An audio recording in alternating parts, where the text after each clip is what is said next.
On a winter evening in 2003, flames erupted violently in an old woodshop in a peaceful village in Danzhou County, Hainan Province. The crackling of burning would pierce the air. Thick black smoke billowed, and the blaze obscured everything from sight. Amidst the consuming flames, a lifeless figure emerged through the smoke-dimmed window. A desperate scream shattered the night. When the fire was finally extinguished, a charred corpse lay among the ashes. But the indentation at the back of the head revealed a terrifying truth. This was no ordinary fire. A perfect plan had been orchestrated in the shadows, a death cleverly disguised. Who manipulated the flames to hide their crime? This secret, once uncovered, would leave everyone horrified. Stay until the end of the video to unravel the complex and chilling details of today's case. The haunting scene after the woodshop fire. At 7 p.m. on October 5, 2003, the small village in Danzhou County, Hainan Province, China, lay under a somber and tranquil sky. Li Jun, the wife of Zhang Yong, hurried to the woodshop to find her husband after multiple unanswered calls. As she approached, she froze in shock upon seeing thick black smoke rising from behind the shop. In panic, Li Jun ran forward, trying desperately to force open the old wooden door. But the intense heat pushing from inside kept her at bay. She screamed her husband's name, but there was no response. Overcome with fear, Li Jun ran around the shop and peered through the window.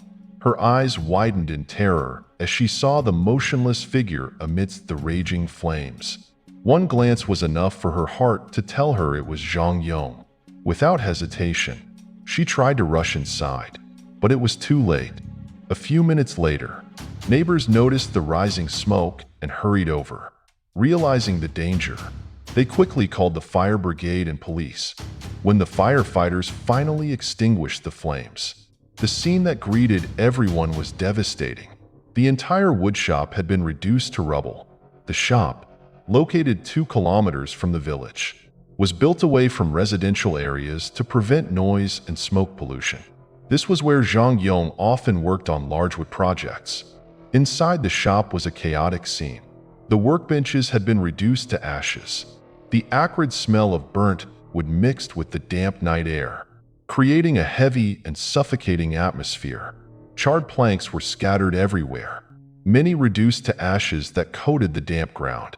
Tools were strewn about, and saws and wood-cutting machines lay heavily damaged. The metal components had melted and twisted from the heat, covered in soot, creating a grim and haunting image. The walls and support beams remained standing, but the surfaces were blackened by smoke and fire. Some wooden beams had been completely incinerated, with charred fragments scattered on the floor, mixed with rusted metal remnants. Burn marks streaked the walls, indicating the fire had started at the back of the shop where Zhang Yong stored wood for large projects. The woodpile had been completely incinerated, leaving behind only small bits of charcoal. Smoke still smoldered from the debris, creating a mournful and desolate scene. Long burn marks extended from the right wall to the ceiling, while everything was covered in a thick layer of gray-black ash. The machines, saws, planers, and woodworking tools were heavily damaged. Some were charred, others shattered by the intense heat. The floor was slick with machine oil and water used to fight the fire, forming a sticky, foul-smelling sludge. In the center of the woodshop lay the charred body, identified by Li Jun and several witnesses. It was indeed Zhang Yong. His body was twisted in the ashes, heavily burned, with signs of heat damage. His form resembled a charred statue amidst the wreckage. The ground around the body showed peeling skin and blackened blisters. Disturbingly, the body had an indentation at the back of the head. Zhang Yong's body was contorted, his legs pulled up to his chest, and his arms stretched out unnaturally, tendons taut. His chest and abdomen, which had been closest to the flames, were severely burned. Peeling skin revealed his ribcage and sternum, with bones protruding through the charred flesh. His hands were reduced to blackened stumps, fingers curled into small lumps of charcoal, with joints twisted unnaturally. The skin on his arms and shoulders had burned away in patches, resembling cracked, dry earth. Several parts of his body displayed large heat cracks, where the flesh beneath appeared pale and cooked. His back and hips, pressed against the ground during the fire, had fused with the ashes below. His thighs and calves, further from the flames, were less severely burned but still covered in large blisters and scorched skin. Beneath the body, traces of dried blood mingled with the ash. Zhang Yong's feet bore severe burns, with melted heels fused to the wooden floor. His work pants had mostly burned away, leaving only scorched fabric fragments clinging to his lower legs. Initial examination. The victim was murdered. At first, everyone assumed that Zhang Yong's death was caused by the fire. However, when the firefighters extinguished the flames completely and forensic experts began their examination, the truth gradually emerged. The fire was just one part of a more complex story. The initial examination revealed that before the fire broke out, Zhang Yong had been struck forcefully on the back of his head with a hard, heavy object. The large wound at the back of his head was not just from the heat, but was a clear skull fracture. The fractured skull indicated a blow strong enough to render him unconscious or cause instant death before the fire occurred. The back of Zhang Yong's head had a deep indentation, even though the scalp was charred and deformed. This fracture could not have been the result of an accident involving fire or a simple fall. Forensics confirmed that the area most impacted was the back right side of his head. It was determined that the fire had been burning for approximately 10 to 30 minutes before being extinguished, based on the extent of the damage to the workshop and the condition of the body. The primary cause of Zhang Yong's death was severe traumatic brain injury. The injury was so critical that survival was impossible. Zhang Yong, 42 years old, was a local carpenter known for his gentle, hard-working, and dedicated nature. For years, he worked tirelessly to create the finest wooden products with his skilled hands. Though a humble carpenter, he was beloved and respected in the village for his honesty, quiet demeanor, and willingness to help his neighbors. However, behind this seemingly peaceful exterior was a story of family hardship. Zhang Yong was burdened by significant financial debt due to years of unsuccessful business ventures, coupled with the costs of raising and caring for his two school-aged children. In recent years, his work had become less profitable. Traditional woodworking was in decline, with a sharp drop in demand for wooden furniture, leaving Zhang Yong and many other carpenters in the area struggling. When Zhang Yong's tragic death occurred, the police began to have many suspicions.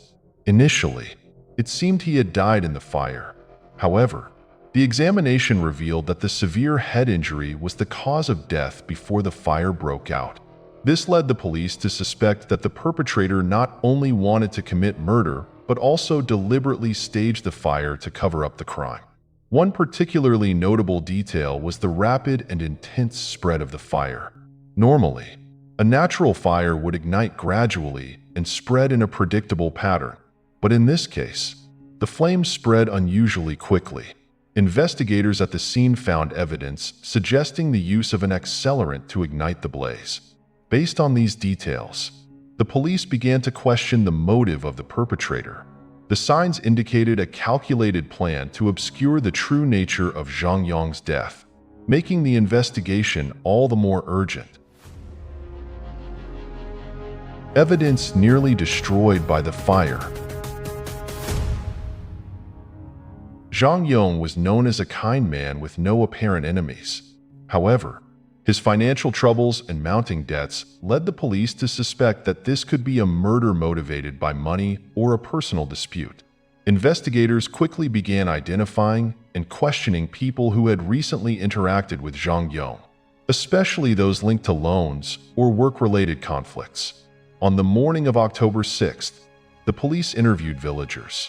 A fire as large as this was bound to attract attention. and someone likely knew something. The villagers living near Zhang Yang's woodshop were accustomed to the smell of burning wood due to the nature of his work. The sound of crackling wood and thin smoke rising from the workshop was an everyday occurrence.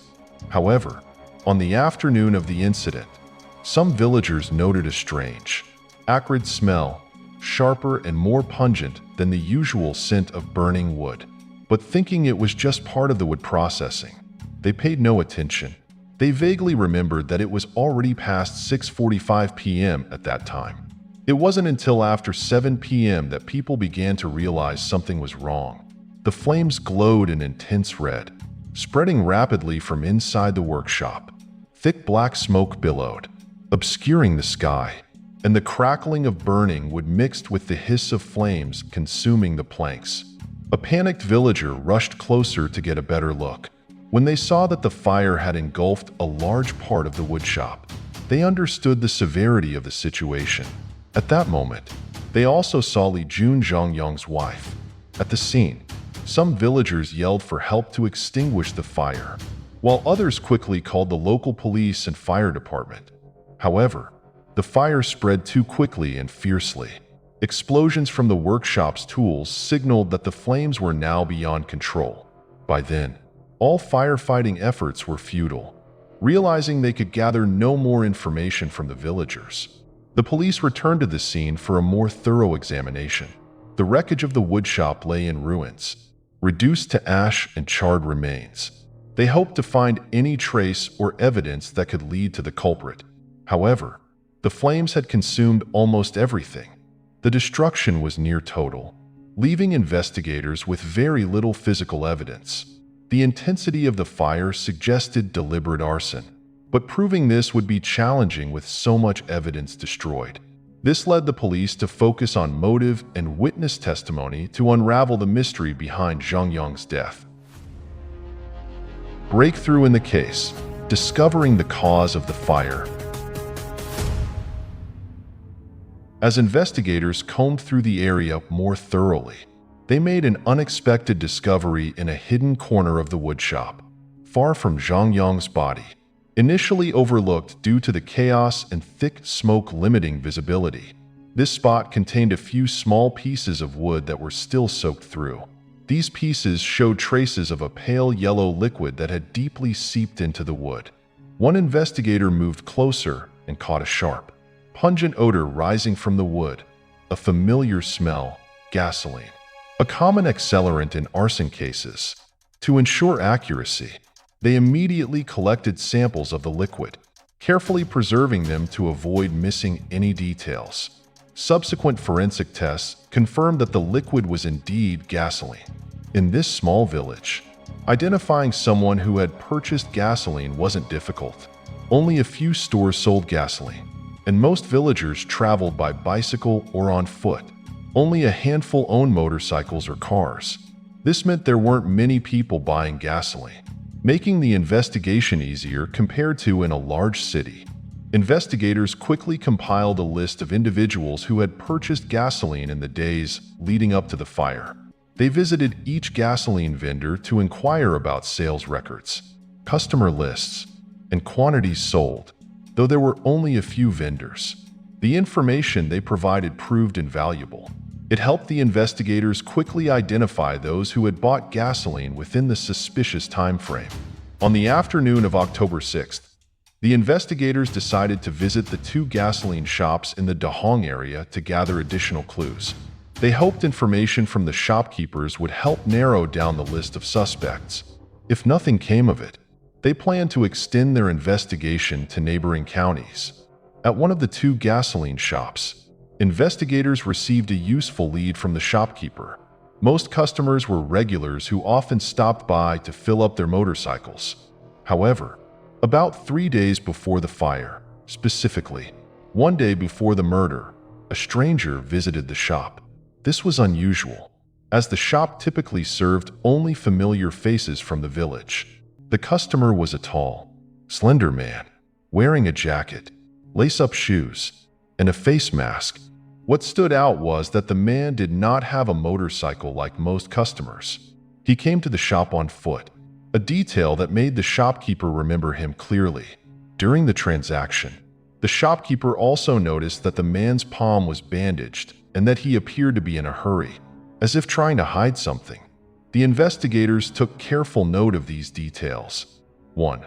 Walking to the shop indicated that the man likely lived nearby. 2. The bandaged hand was an important clue. While the injury might not have been directly related to the fire, it reminded the investigators that working in a woodshop often posed a risk of hand injuries. This coincidence opened up the possibility that the mystery man might be connected to the woodshop in some way. These new leads prompted the investigators to revisit the victim's family. They needed to find out if anyone in the family had seen this stranger or knew of any relationships Zhang Yong had with individuals working in the woodshop. Financial burden, a life pressured by debt. On October 7th, the police visited Li Jun, the wife of Zhang Yong, to gather more clues.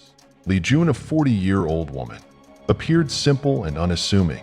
Her face was gaunt, and dark circles under her eyes revealed the toll of sleepless nights following her family's tragedy. Once a diligent and hard-working woman, she tirelessly supported her husband, managing the household and raising their 2 children. Although Zhang Yong was the primary breadwinner, Li Jun didn't hesitate to take on various odd jobs to supplement their income. Their home wasn't entirely dilapidated, but it wasn't well maintained either. Inside, peeling paint stained the walls, and parts of the ceiling were moldy. The furniture was simple and worn, with a scratched wooden table and chairs that had seen years of use. In the small kitchen, a few old aluminum utensils were neatly arranged. The atmosphere reflected the financial burden weighing on the family. They once enjoyed better times, but Zhang Yong's mounting debts had plunged the family into financial distress. The house hadn't been repaired in years. Li Jun and Zhang Yong had 2 children. The eldest was preparing for university entrance exams, a path fraught with pressure and high costs. When speaking about her eldest child, Li Jun couldn't hide her anxiety about the upcoming tuition fees and living expenses. Their younger child, a 9th grader, also struggled with the family's worsening financial situation. Li Jun had always been a resilient woman. However, her husband's death, worries about her children's future, and overwhelming debts left her feeling weak and helpless. Li Jun revealed that before the incident, Zhang Yong frequently suffered from sleepless nights and was constantly stressed and irritable. Though she knew he was trying to resolve their issues, she feared someone might be seeking revenge or pressuring him ruthlessly. She shared that Zhang Yong had recently faced problems related to work and relationships.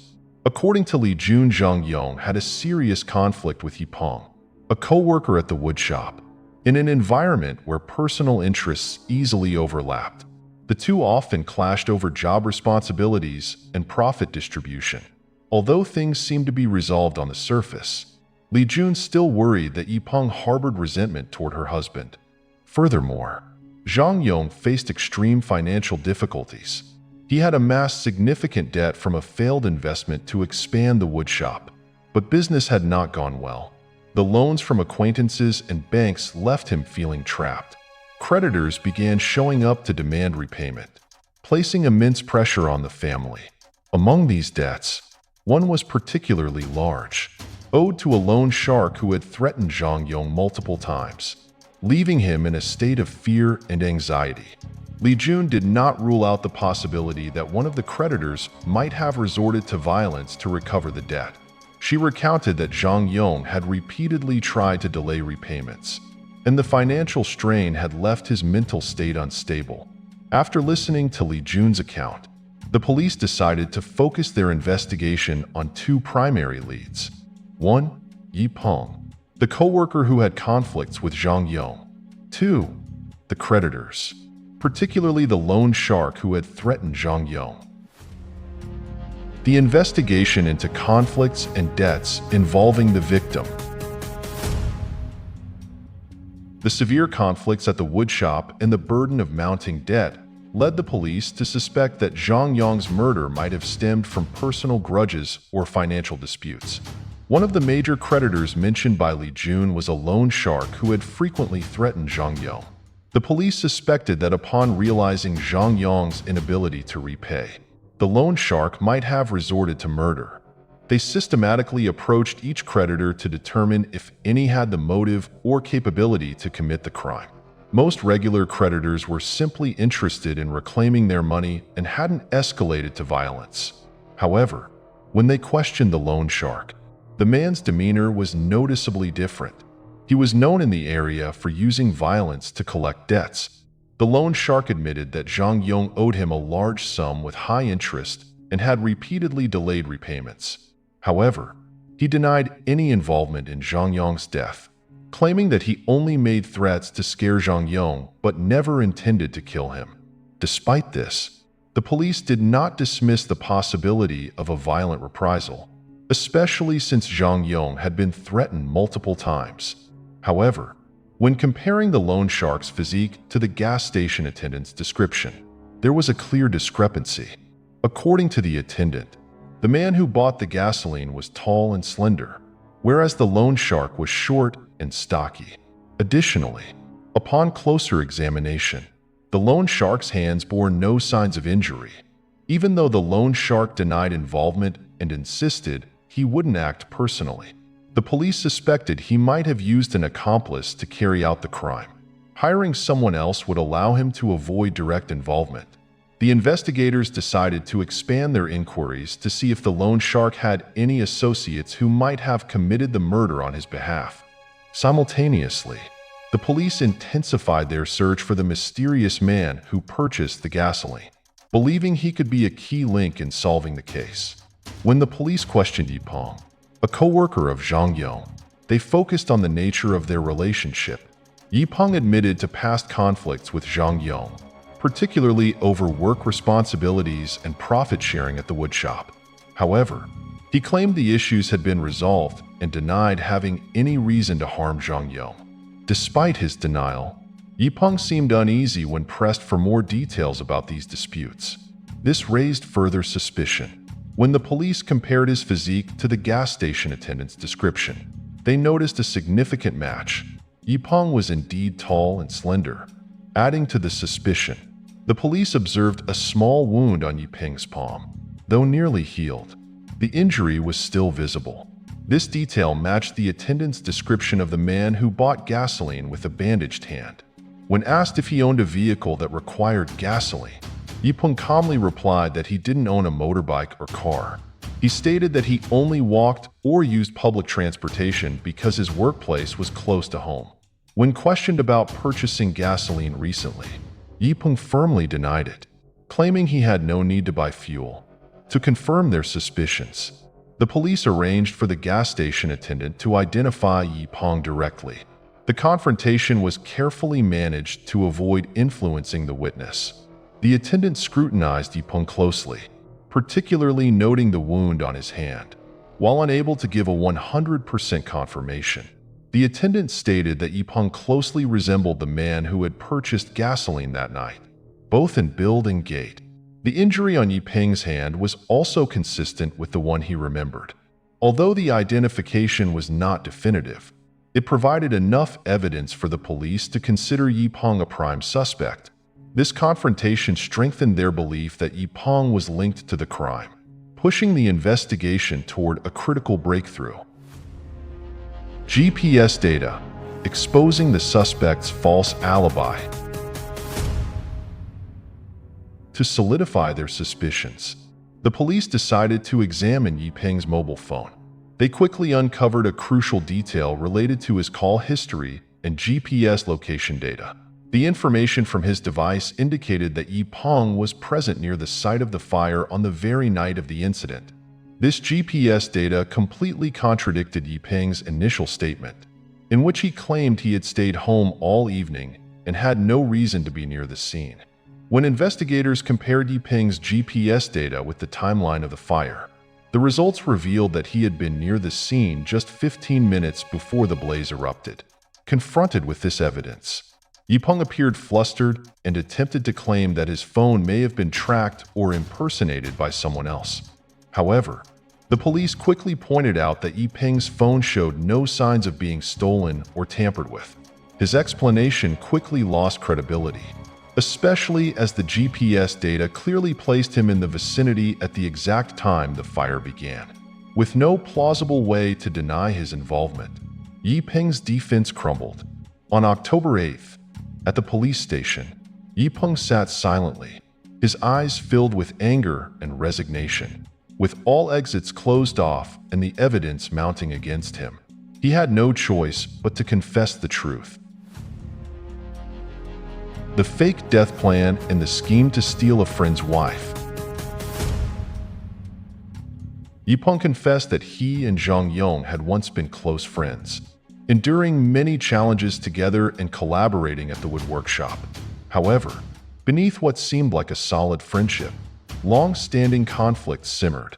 Issues related to competition, profit sharing, and critical decisions gradually fueled Yiping's resentment toward Zhang Yong. Financial stress and life's difficulties only escalated the tension between them. In the midst of debt despair, Zhang Yong proposed a bold plan to fake his death and escape the burden of his debts.